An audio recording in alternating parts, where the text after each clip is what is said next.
Gloria, gloria a Dios. Dios me lo bendiga hoy. Amén.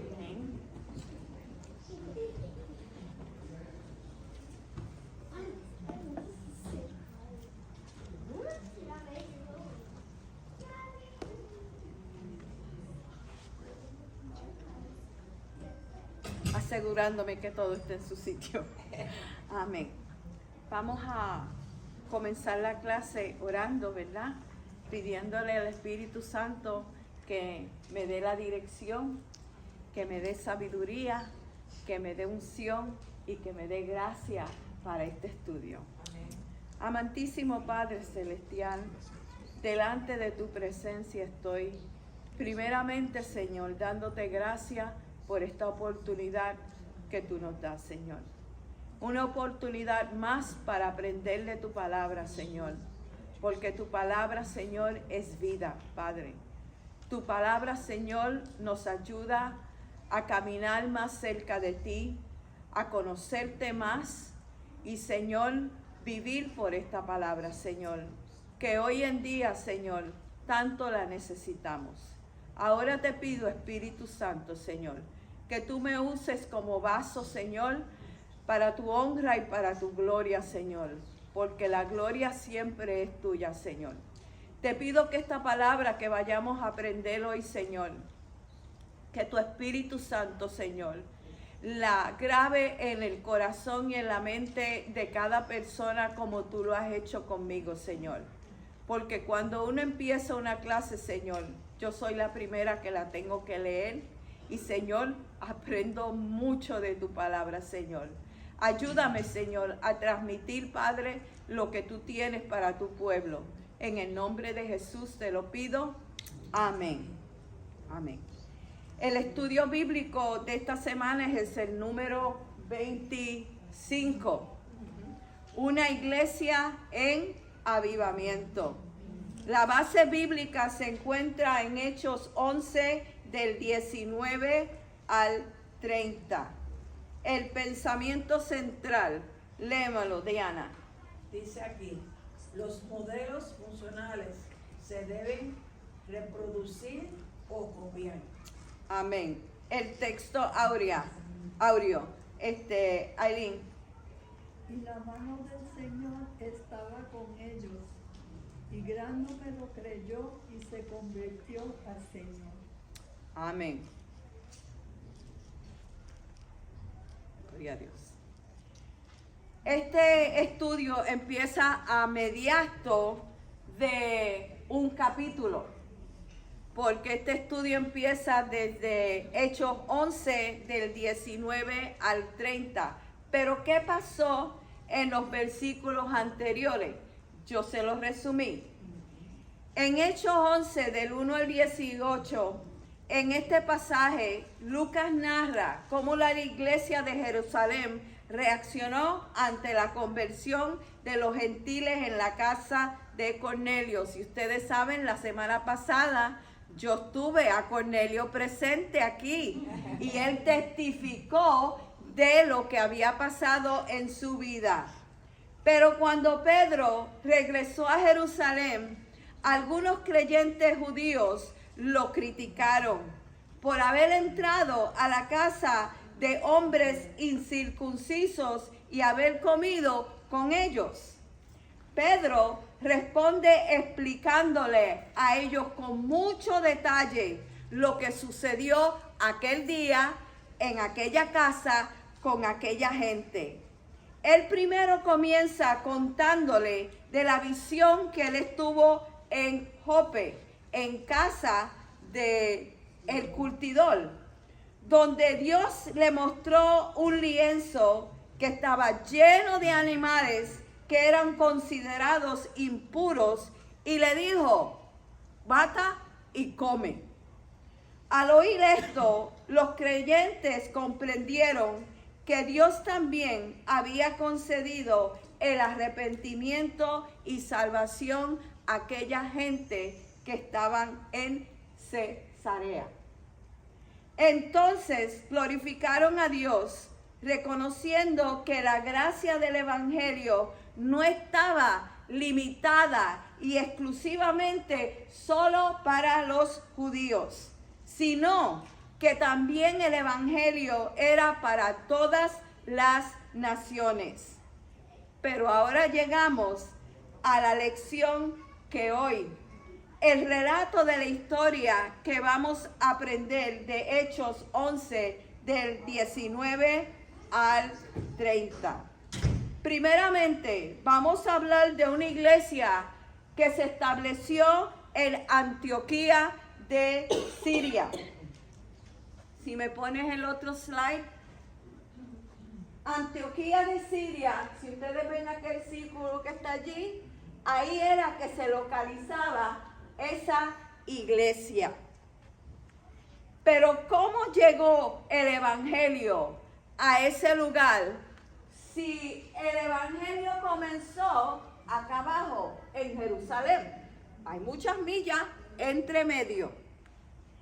Pero Lucas relata en esta historia de Hechos 11, 19 al 30, cómo se estableció la iglesia en Antioquía de Siria. Voy a ser bien precisa porque hay en la Biblia otra Antioquía, pero la otra se llama Antioquía de Pisidia. Vamos a hablar hoy de Antioquía de Siria. Allí un acontecimiento ocurrió y nos muestra a nosotros en esta noche la importancia para la historia cristiana. Bueno, yo hice una pregunta en el principio: ¿cómo llegó el evangelio a Antioquía de Siria?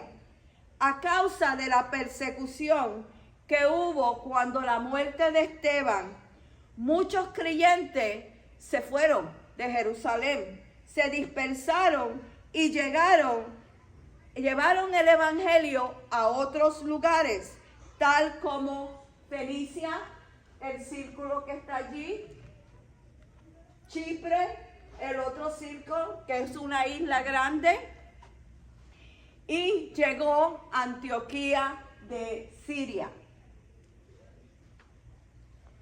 Al principio, cuando se predicaba solamente y exclusivamente a los judíos.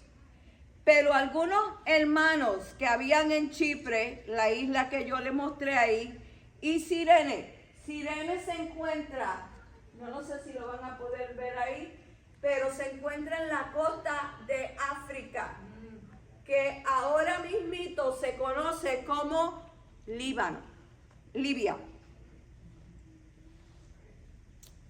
Los detalles en este suceso, mi amado hermano, son bien interesantes. La iglesia de Jerusalén reconoció oficialmente a esta nueva comunidad como una iglesia hermana, brindándole a ellos una orientación espiritual y recibiendo la cooperación que le dio esta iglesia a ellos. Antioquía de Siria se convirtió en la primera congregación con un carácter misionero e internacional, marcando la apertura definitiva del evangelio al mundo gentil. A mí se me olvidan los nombres, so voy a pedir que alguien me lea Hechos 11 del 19 al 20, un voluntario. Yo me pongo nerviosa y enseguida se me olvidan todos los nombres. Yo creo que a Nacho, por lo menos me recuerdo del tuyo. Okay. Hechos 11, 19 al 20. Alguien que me lo lea, por favor. Yes. You. Léemelo, suegra. Yo le digo suegra porque ella me dice a mí que mi esposo se parece mucho al hijo de ella, ¿ok? La iglesia de Antioquía. Ahora bien, los que habían sido esparcidos a causa de la persecución que hubo con motivo de Esteban, pasaron hasta Fenicia, Chipre y Antioquía, no hablando a nadie la palabra, sino solo a los judíos. Pero había entre ellos unos varones de Chipre y de Cirene, los cuales cuando entraron a Antioquía hablaron también a los griegos, anunciando el evangelio del Señor Jesús. Amén. Yo quiero desglosar estos versículos, Hechos 11 del 19 al 20, un poquito. La palabra homogénea, ¿alguien sabe qué significa? La palabra homogénea, bueno, la palabra homogénea viene del griego. Homos significa igual y genos significa raza o tipo. En otras palabras, el significado de homogénea es el mismo origen o naturaleza. Por tanto, la evangelización homogénea es cuando las personas de una misma cultura, vamos a decir, un puertorriqueño con un puertorriqueño, un cubano con un cubano, un mexicano con un mexicano, tienen el mismo estilo, la misma forma de su idioma y se entienden. O trasfondo. Esta evangelización es más fácil entre sí. Y yo le voy a decir que es verdad. Porque yo trabajé 7 años en México y yo tuve que aprender a hablar español de nuevo. Porque cuando una compañera de trabajo tuyo, tú le dices, mira, necesito que este trabajo salga enseguidita y que hoy cuando el camión salga esté montado en él. Y te contestan, ya está la calabaza. ¿Qué tú me estás diciendo? Yo no te entiendo. Me lo escribió en una carta y yo tuve que salir para afuera, para la fábrica, a buscarla y decirle, ¿qué tú me estás diciendo con que ya está la calabaza? Yo no te dije que montar una calabaza en el truck, you know? Y muchas otras cosas. Tuve que aprender su dialecto. Es más, para decirle más, la compañía pagó una instructora a que nosotros tuviéramos una semana completa tomando clases de las frases de los mexicanos. Yo tenía un libro que cuando alguien me decía algo, yo le escribía y ya sabía lo que era. Y las barbaridades que yo decía, que a ellos tenía que muchas veces hasta pedirle disculpas porque mi español no era el mismo español que de ellos. So es fácil yo hablar con una persona puertorriqueña del evangelio porque la forma de hablar es igual, ¿ok? Dios puede usarnos para alcanzar primero a los que entienden nuestra manera de hablar, nuestras costumbres y nuestra vida diaria familiares, amigos, compañeros de trabajo. La evangelización comienza en nuestro propio entorno, en otras palabras, en lo que estamos acostumbrados. Tú puedes relacionarte con tal y identificarte con esa persona. Ponme el otro slide, por favor. Vamos a tocar de este versículo, Hechos 11, del 19 al 20, 5 temas que se pueden sacar de ahí. Primeramente, el contexto bíblico. Esparcidos a causa de la persecución.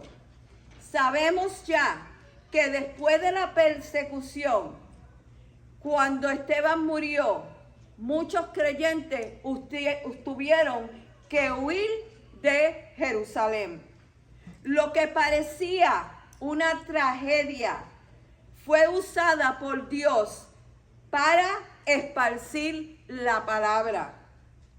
El diablo quiso apagar el fuego de la fe, pero terminó encendiendo muchas antorchas nuevas. Desde los comienzos de la palabra de Dios, el diablo ha querido interrumpir, romper el plan de Dios, pero no ha podido, because my God has the upper hand. Yes, he does. Las pruebas que enfrentamos hoy en día y las que enfrentaron ellos pueden ser oportunidades para usted y yo extender el mensaje de Cristo cuando testificamos en medio del dolor. Otros ven nuestra esperanza y nuestra fe y se contagian. El segundo, el desarrollo del evangelio. Pasaron hasta Fenicia, Chipre y Antioquía, no hablando a nadie la palabra, sino solo a los judíos. Como le dije anterior, al principio los creyentes predicaban solo a los judíos, porque ellos seguían las costumbres de Jerusalén. Pero los judíos helenistas que hablaban griego, si ustedes se recuerdan semanas atrás, hablamos de los 7 diáconos que escogieron porque hubo la contienda que las viudas helenistas no estaban siendo atendidas. Pues los griegos estaban familiarizados con la cultura griega. Comenzaron a compartir el evangelio también con los helenos, que eran los griegos que eran de nacimiento, en Antioquía de Siria. Una ciudad que era bien importante, pero era también multicultural. El Espíritu Santo también nos llama a usted y a mí a salir de nuestras zonas de comodidad y compartir a Cristo con personas que son diferentes a nosotros, de otra cultura, idioma o forma de pensar. Y eso lo puedo testificar también. Donde Dios me llevaba, allí compartía yo la palabra de Dios. La número 4, ok, ponme la visual 4. Ok. Regiones mencionadas. Fenicia. Fenicia se encontraba al norte de Palestina, que es el actual Líbano. Ahorita lo dije y lo dije mal. Con ciudades como Tiro y Sidón. Chipre era la isla en el Mediterráneo oriental, frente a la costa de Siria. Antioquía de Siria, ciudad donde por primera vez se le llamó cristiano a los seguidores de Cristo. Cirene, antigua ciudad de Libia, en el norte de África.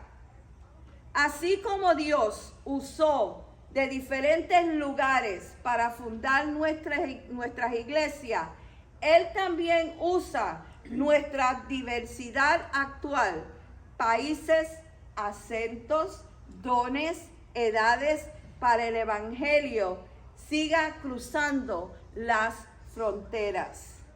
El número 4, importancia lingüística, que es lo que yo dije.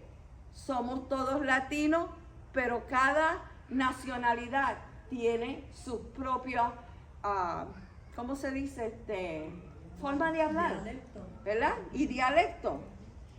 Pero había entre ellos unos varones de Chipre y Cirene, los cuales cuando entraron en Antioquía de Siria, hablaron también con los griegos. Ellos se entendían, tenían el mismo dialecto, tenían las mismas frases. Los judíos hablaban arameo, si ustedes recuerdan, Jesús hablaba arameo, mientras que los helenistas hablaban griego. Por eso, Los de habla griega compartían naturalmente con los griegos. El Espíritu Santo aprovechó este vínculo cultural para expandir la fe. El Espíritu Santo aprovecha cuanta oportunidad Él tiene para que se salven las personas, y Él usó esto. Número 5, aplicación espiritual general, anunciando el Evangelio del Señor Jesús. Lo que el enemigo quiso usar para detener la obra de Dios, Él lo transformó en una expansión gloriosa. Cada creyente que se dispersó cuando murió Esteban se convirtió en un misionero. Así nació la iglesia de Antioquía de Siria, una congregación que fue bien fuerte y una congregación misionera. Could you change? Gracias. ¿Me puedes leer eso, Diana? Ok, hoy cada creyente hoy llamado a ser una antorcha encendida donde esté. Las circunstancias difíciles pueden convertirse en la oportunidad que Dios usa para alcanzar a otros a través de ti. No importa donde usted se encuentre, sé una antorcha encendida. Usted no sabe a quién le va a iluminar el camino hacia la salvación. Hechos 11:21. Alguien que me lo lea.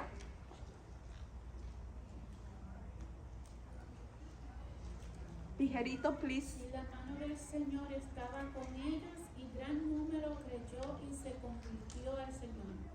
La mano del Señor estaba con ellos. Dios, el Señor tiene mano. El Señor tiene El mano. Espíritu. Dios es espíritu.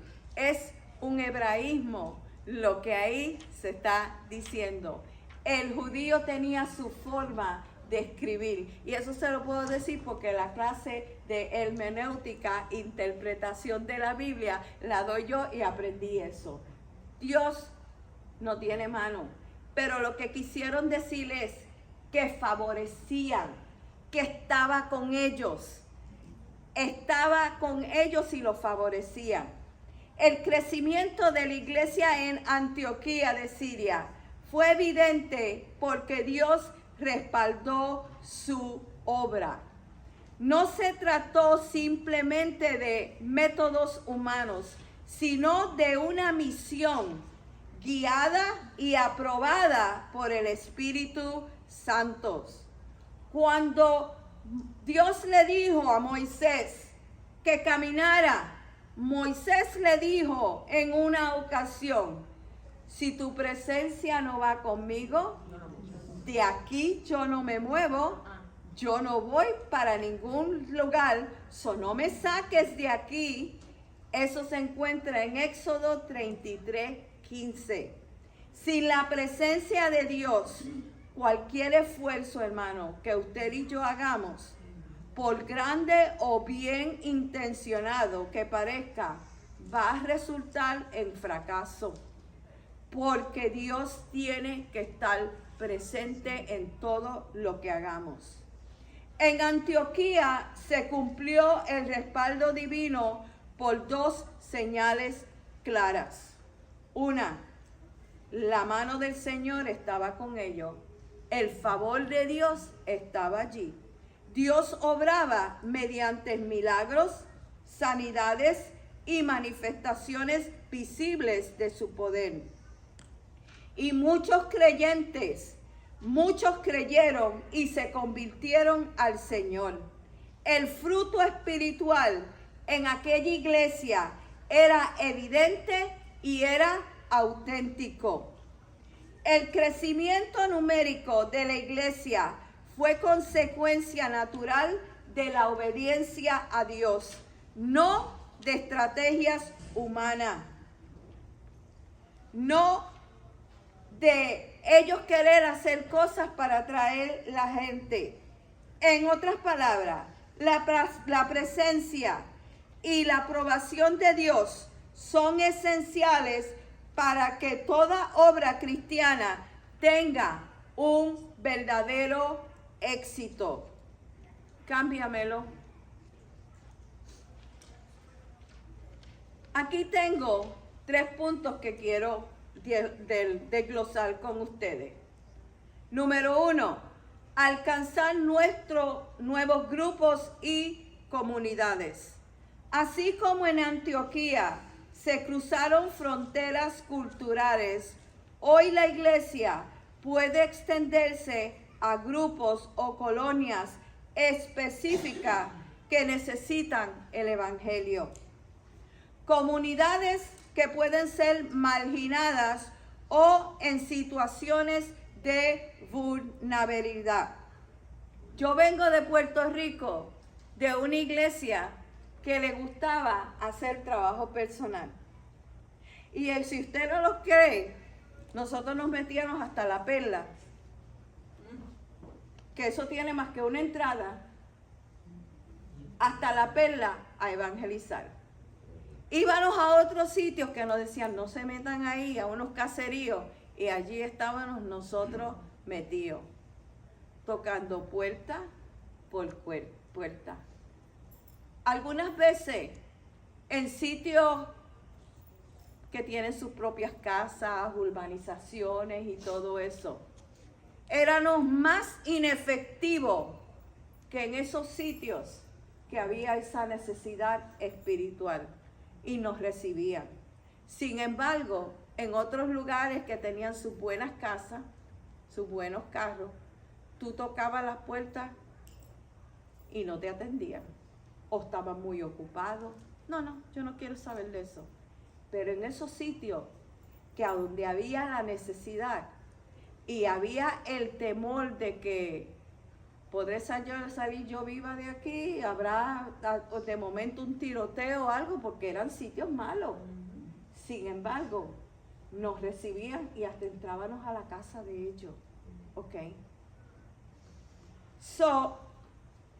Formar equipos misioneros dentro de la iglesia que se dedique a conocer las necesidades de cada grupo y desarrollar estrategias bíblicas, no solo sociales, para llevarles el mensaje.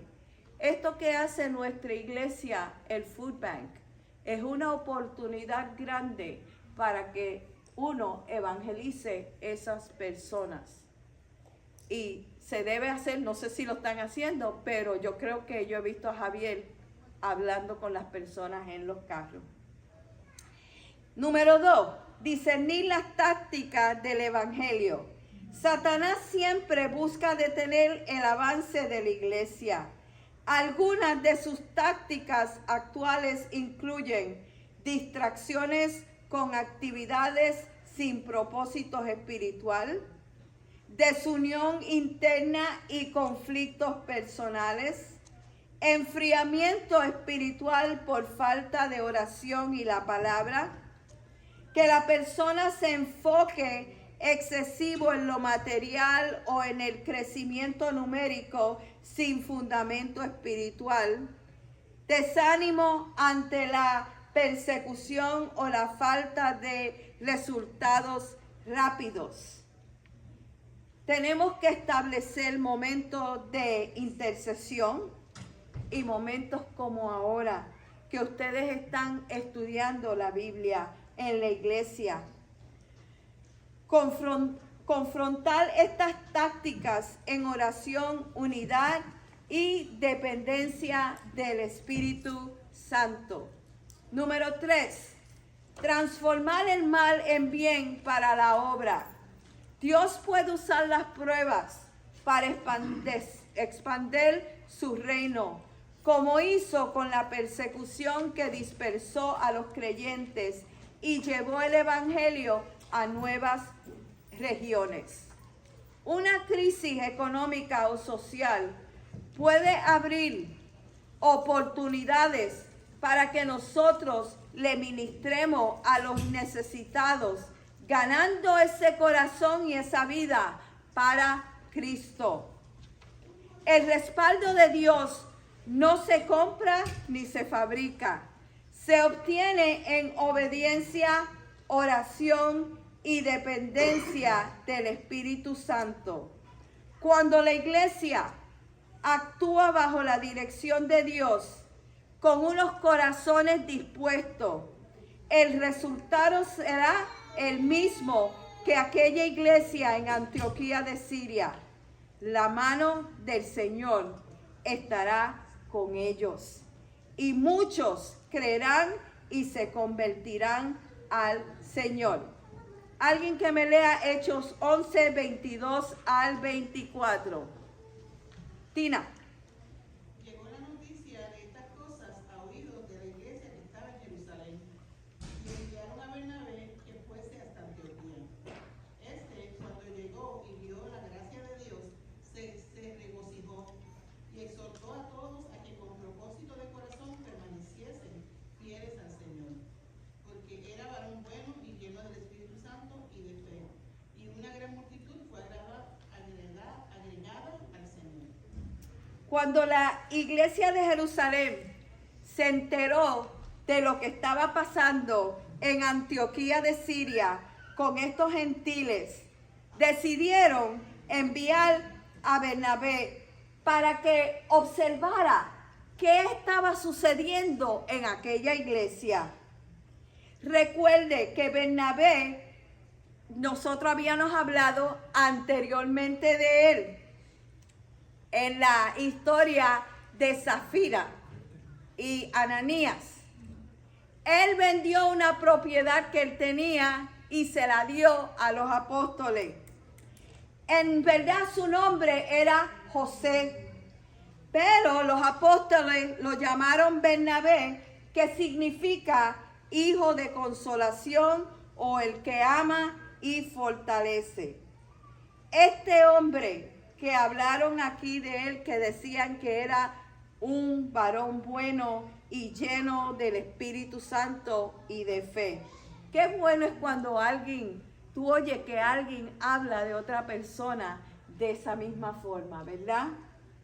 Lucas lo describe también como el esforzado, el que entusiasma, destacando su espíritu, que era uno de alentador. Al llegar a Antioquía, Bernabé se fijó y vio la gracia de Dios que había en aquel lugar.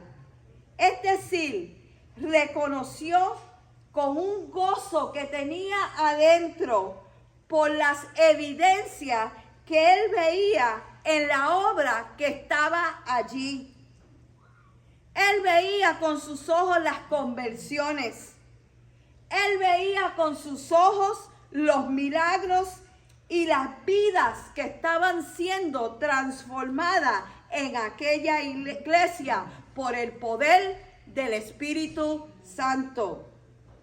En la Biblia, la palabra gracia se relaciona también con gozo, favor y bendición. Por lo tanto, el espíritu de Bernabé percibió el favor de Dios que se estaba derramando en aquella congregación que era joven. El texto indica que una gran multitud se añadía al Señor, y con la llegada de Bernabé, este crecimiento espiritual se fortaleció aún más. En vez de Bernabé entrar con una crítica o resistirse del mover de Dios, Bernabé estaba regocijado y exhortó a aquellos creyentes a permanecer fieles al Señor con propósito de corazón. La actitud de Bernabé fue una de un líder maduro, humilde y sensible al Espíritu Santo. En el versículo 24 se ve resumido el carácter de Bernabé cuando la Biblia se refiere a él como era un varón bueno, lleno del Espíritu Santo y de fe. Estas cualidades de este hombre fueron la base de su eficacia ministerial. Como resultado, una gran multitud fue agregada al Señor, demostrando que la labor de edificar y afirmar a los creyentes es tan esencial como la evangelización misma. Este pasaje que acabamos de leer también enseña que los verdaderos líderes espirituales no solo buscan resultados numéricos, sino que también le importa la consolidación y la madurez del pueblo de Dios. Bernabé es un ejemplo de un siervo que vio la obra de Dios y sin prejuicios la confirmó con gozo y fortaleció la fe de aquellos nuevos creyentes. Hechos 11 del 25 al 26. Alguien de en el medio que me lo lea, en la parte de atrás. Sonia, ¿me lo lee? Después fue Bernabé a Tarso para buscar a Saulo, y hallándole le trajo a Antioquía. Y se congregaron allí todo un año con la iglesia, y enseñaron a mucha gente, y a los discípulos se les llamó cristianos por primera vez en Antioquía.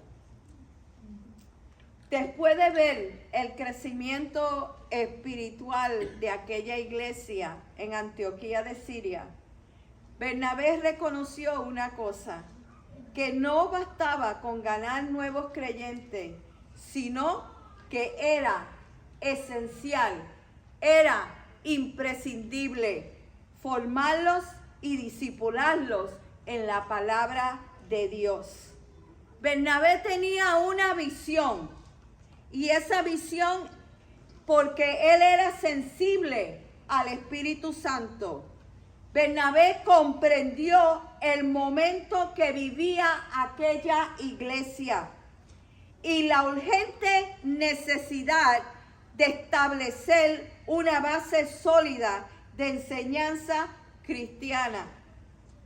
Sabiendo que una obra de esa magnitud, él iba a necesitar ayuda. Él solo no lo podía hacer. Y se recordó de una persona que él había conocido varios años atrás, a Saulo de Tarso, que después se llama Pablo, quien había sido llamado por Dios al ministerio, pero hasta entonces permanecía en su región natal, que era Tarsis, posiblemente debido a la persecución que Saulo enfrentó en Damasco y en Jerusalén. Por falta de contacto con las iglesias, él estuvo afuera 3 años. Y después de 3 años, el Espíritu Santo le trajo memoria a Bernabé. Y Bernabé fue en busca de Saulo. ¿Me puedes cambiar eso?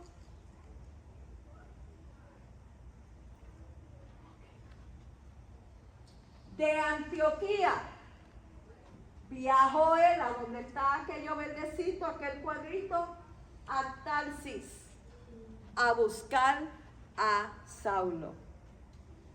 Y Saulo respondió al llamado, y juntos Bernabé y Saulo ministraron en la iglesia de Antioquía de Siria durante 1 año, enseñando a mucha gente y estableciendo una comunidad firme en la palabra de Dios. Fue en este contexto de enseñanza y madurez espiritual que los discípulos fueron llamados por primera vez cristianos en Antioquía de Siria. Un título que refleja una identificación con Cristo y su testimonio visible ante el mundo. Este pasaje muestra que el discipulado cristiano no consiste solo en transmitir conocimiento, sino en formar creyentes que vivan como verdaderos seguidores de Cristo. Bernabé y Saulo, que después más tarde en el libro de los Hechos se le cambia el nombre a Pablo, fueron un ejemplo de cooperación ministerial, humildad y visión para el reino de Dios, demostrando que el crecimiento cualitativo de la iglesia depende tanto de la evangelización como una enseñanza continua, como hacemos nosotros los miércoles aquí. Así, la iglesia de Antioquía de Siria se convirtió en un modelo de formación y misión, un centro de envío de obreros y una base del cristianismo gentil. Todo comenzó por un hombre, una visión que tenía Bernabé, que supo discernir el momento de Dios y actuó con sabiduría. La iglesia de hoy, al igual que la de Antioquía, necesitamos líderes con visiones espirituales. Yo le doy gracias a Dios por el pastor que nosotros tenemos. Que reconozcan que la obra de Dios no termina con la conversión de almas, sino que esas almas necesitan una formación y un crecimiento para que su fe crezca. Bernabé comprendió que una congregación fuerte no se sostiene solo de entusiasmo, sino con enseñanza bíblica sólida y un discipulado constante. Así también la iglesia actual debe invertir tiempo en enseñar. Esta iglesia no carece de eso. De capacitar y acompañar a los nuevos creyentes, ayudándoles a madurar en su relación con Cristo. Yo me gocé cuando la hermana Raquel enseñó aquel libro. Aquello nos va a ayudar a todos mucho. Porque algunas veces, por más tiempo que tú tengas en la iglesia, tú necesitas repasar y refrescar. Porque muchas veces recogemos hábitos y cosas por el camino que tenemos que dejarla. El ejemplo de Bernabé y Saulo nos recuerda la importancia de trabajar en equipo, valorar los dones de otros y unir esfuerzo para edificar el cuerpo de Cristo. Además, el hecho de que los discípulos fueron llamados cristianos por primera vez en Antioquía nos enseña que el verdadero discipulado produce una identidad y testimonio. Cuando los creyentes viven conforme a la enseñanza de Cristo, el mundo puede. Mi hermano, usted no le tiene que decir que usted es cristiano. El mundo reconoce que la presencia de Dios está en usted. Cámbiame. Aplicación para la iglesia de hoy. La iglesia de hoy debe de formar discípulos, no solo creyentes. Y más luego le voy a decir cuál es la diferencia entre un discípulo y un creyente. Enseñar con constancia, no solo inspirar con emoción. Que trabajemos unidos, no en competencia. Que reflejemos a Cristo para que el mundo vea en nosotros su carácter, pero sobre todo su amor. El punto 1 dice, formar discípulo, no solo creyente. Cámbiame. ¿Qué es la diferencia entre un discípulo y un creyente? Un creyente es una persona que ha puesto su fe en Jesús como el Hijo de Dios y Salvador. Cree que Jesús murió y resucitó. Acepta el mensaje del Evangelio y tiene vida eterna por fe, según Juan 3:16. Pero un discípulo es más que un creyente. Es un seguidor que está comprometido con aprender, obedecer y parecerse a Cristo. Recuerda que cuando Pedro a Jesús lo llevaron arrestado, no le preguntaron, ¿no eres tú uno de ellos? Y aunque él lo negó, ya se le estaba pegando, ya se parecía a Cristo. Porque si lo reconocieron es porque ya se parecía a Cristo. La palabra discípulo significa literalmente aprendiz o seguidor. Un discípulo se somete a las enseñanzas de Jesús. Un discípulo imita el carácter y la conducta de Cristo. Un discípulo vive para ser discípulos a otros, según Mateo 28 del 19 al 20. Un discípulo está dispuesto a negarse a sí mismo, tomar su cruz y seguirle, según Lucas 9:23. En muchas congregaciones hay muchos creyentes, pero algunas veces hay pocos discípulos. El llamado de Jesús no fue solo crean en mí, sino síganme. No solo cree en mí, pero sígueme. La iglesia debe enfocarse no solo en ganar creyentes, sino también formar discípulos de aquellos creyentes para que sean maduros y vivan y reproduzcan la vida de Cristo.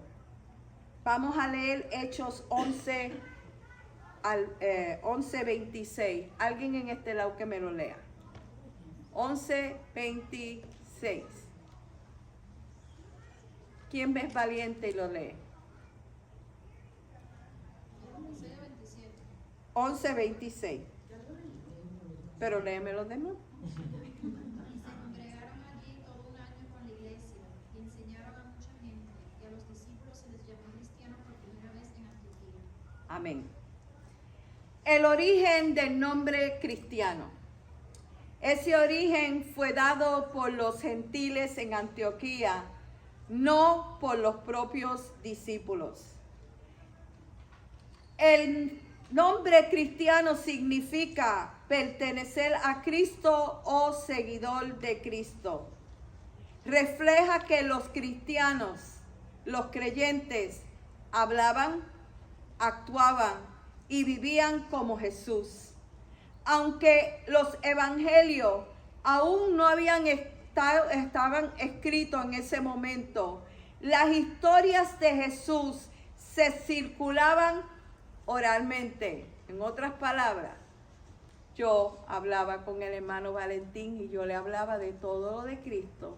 Y Valentín iba y se lo decía a otro. Y así era que se circulaba la vida de Cristo, oralmente. Y los discípulos la vivían con tanta autenticidad que todos los identificaban con Cristo. El significado de identificarse con Cristo. Ser cristiano no es solo profesar una fe, sino que tenemos que reflejar la vida de Cristo en nosotros. La fe verdadera se ve en el carácter, en las palabras, las acciones y la conducta diaria. En otras palabras, por sus frutos los conoceréis. Los primeros discípulos mostraban su relación con Cristo en una manera de amar, servir y vivir en santidad. Le voy a relatar una historia.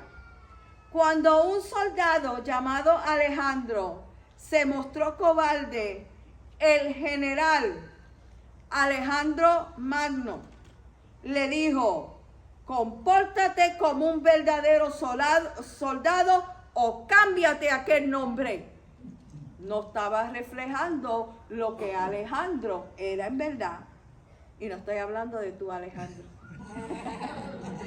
Así también, quienes llevamos el nombre de cristiano, debemos honrar ese nombre con nuestras vidas. No basta con decir que seguimos a Cristo. Debemos vivir como Cristo vivió. Un sabio cristiano dijo: no hables de Jesucristo a menos que sea necesario. Predícalo con tu testimonio. Predícalo con tu testimonio. La mejor forma de evangelizar es mostrar a Cristo a través de nuestras acciones. Cuando otros ven a Cristo reflejado en nosotros, el nombre cristiano, mi hermano, recupera su verdadero valor. El nombre cristiano no se gana por nosotros asistir a la iglesia, sino por vivir conforme al carácter de Cristo, que cada uno de nosotros debemos honrar ese nombre, no solo con nuestros labios, sino con una vida que refleja, que irradia la gracia, el amor y la verdad de nuestro Señor Jesucristo. Vamos a leer Hechos 11 del 27 al 30. ¿Alguien en el medio? Un valiente. Ok. Hechos 11 del 27 al 30. Dice: en aquellos días unos profetas descendieron de Jerusalén a Antioquía, y levantándose uno de ellos, llamado Agabo, daba a entender por el Espíritu que vendría una gran hambre en toda la tierra habitada, la cual sucedió en tiempos de Claudio. Entonces los discípulos, cada uno conforme a lo que tenía, determinaron enviar socorro a los hermanos que habitaban en Judea, lo cual en efecto hicieron, enviando a los ancianos por mano de Bernabé y Saulo. Durante el tiempo en que Bernabé y Saulo servían en la iglesia de Antioquía, llegaron algunos profetas desde Jerusalén. Esto muestra que Antioquía se había convertido en un centro espiritual muy importante, reconocido por su crecimiento y su madurez espiritual. Entre los profetas que llegaron se destacaba uno que se llamaba Agabo. quien movido por el Espíritu Santo profetizó que vendría una gran hambre sobre aquella tierra en aquellos tiempos. Este anuncio se cumplió durante el reinado del emperador Claudio César en el año 41 al 54, cuando según el historiador Josefo, quiero que me regales el libro de Josefo, hubo una fuerte hambruna en Judea entre los años 44 y 48 después de Cristo. Es que cuesta caro, yo no tengo los chavos. No quiero que él me lo compre y me lo regale. A diferencia de los profetas del Antiguo Testamento, los de la iglesia primitiva no tenían un oficio permanente. Cámbiame. Sino que ejercían el don de profecía dado por el Espíritu Santo a la iglesia como cuerpo, no a individuos aislados. Este don de la profecía se manifestaba dentro de la congregación con el propósito de edificar, exhortar y consolar, según 1 Corintios 14:3. Pero el que profetiza habla a los hombres para edificación, exhortación y consolación. La profecía de Agabo posiblemente fue expresada por señales o lenguas inspiradas, más que por un mensaje directo y explícito. Sin embargo, la iglesia entendió claramente el aviso y respondió con acción solidaria. Los creyentes de Antioquía decidieron enviar una ayuda económica a sus hermanos en Judea, según la capacidad que cada uno tenía. Esta ofrenda fue confiada a Bernabé y Saulo, quienes llevaron esta ofrenda a Jerusalén, mostrándole a la iglesia de Jerusalén una unidad, amor práctico entre estas dos iglesias. Este pasaje nos revela 4 puntos. El primero, el funcionamiento del don de la profecía en la iglesia primitiva bajo la dirección del Espíritu Santo, con propósito eficante y sin establecer profetas oficiales. Y más luego vamos a hablar un poquito de esto. La sensibilidad de la iglesia de Antioquía a la voz de Dios que los llevó a actuar en obediencia y amor. La cooperación entre iglesias como señal de la verdadera comunión cristiana. El cumplimiento fiel de la palabra profética, confirmando la soberanía y la veracidad de Dios. A diferencia de los profetas del Antiguo Testamento, los de la iglesia primitiva no tenían un oficio permanente, sino que ejercían el don de la profecía dado por el Espíritu Santo a la iglesia como cuerpo, no como individuos aislados. Ponme el próximo. En el Antiguo Testamento, los profetas eran una figura oficial y permanente dentro del pueblo de Dios. Era llamado y ungido directamente por Dios para hablar en su nombre, según Éxodo 7, 1 al 2 y Jeremías 1, 4 al 10. Su autoridad era nacional y espiritual. Hablaba no solo a individuos, sino a pueblos y a los reyes. Sus palabras eran consideradas revelación divina directa, con el mismo peso que las escrituras. Algunos ejemplos de estos profetas en el Antiguo Testamento son Isaías, Jeremías, Ezequiel, Amos, Elías, Eliseo, etcétera, etcétera. Muchos de ellos ejercían su ministerio toda la vida, por lo que se reconocían como profetas permanentes de oficio. Si un profeta hablaba falsamente, era considerado un falso profeta y de acuerdo a Deuteronomio 18 del 20 al 22 debía morir.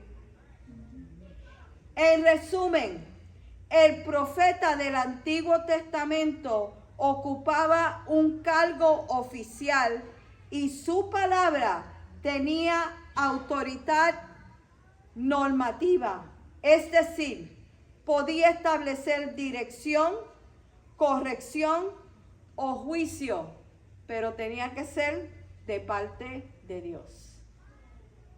El don de la profecía en la iglesia primitiva. En cambio, en el Nuevo Testamento ya no existe el oficio permanente de profeta, sino el don de la profecía. Esto no se trata de un cargo oficial. So tenga cuidado, hermano. Cuando ustedes oigan que allí hay un profeta, no se meta. Porque usted no sabe con qué profecía va a salir, ¿ok? No se trata de un cargo oficial, sino de una manifestación del Espíritu Santo en momentos específicos. Su propósito principal no es revelar nuevas doctrinas o escrituras, sino su propósito principal es edificar, exhortar y consolar a la iglesia, según 1 Corintios 14:3. Los que profetizan en el Nuevo Testamento no son infalibles y su mensaje, según la palabra de Dios, debe ser juzgado por la iglesia y debe de ser confrontado con esto. Si alguien viene y le profetiza, que sea de acuerdo a esto. Es decir, el don puede manifestarse en cualquier persona. Dios no tiene acepción de persona, en quien el Espíritu quiere obrar, sin que esa persona se convierta en un profeta permanente. Elías profetizó sequía y juicio sobre sus reyes. Su ministerio fue por vida. En el Nuevo Testamento, Agabo profetizó una hambruna y una persecución, pero no fue un profeta nacional, sino un creyente con el don de la profecía, que habló dentro de la comunidad cristiana. Una ayuda a tiempo. Hechos 11, 29 al 30. Entonces los discípulos, cada uno conforme a lo que tenía, determinaron enviar socorro a los hermanos que habitaban en Judea, lo cual en efecto hicieron, enviando a los ancianos por mano de Bernabé y Saulo.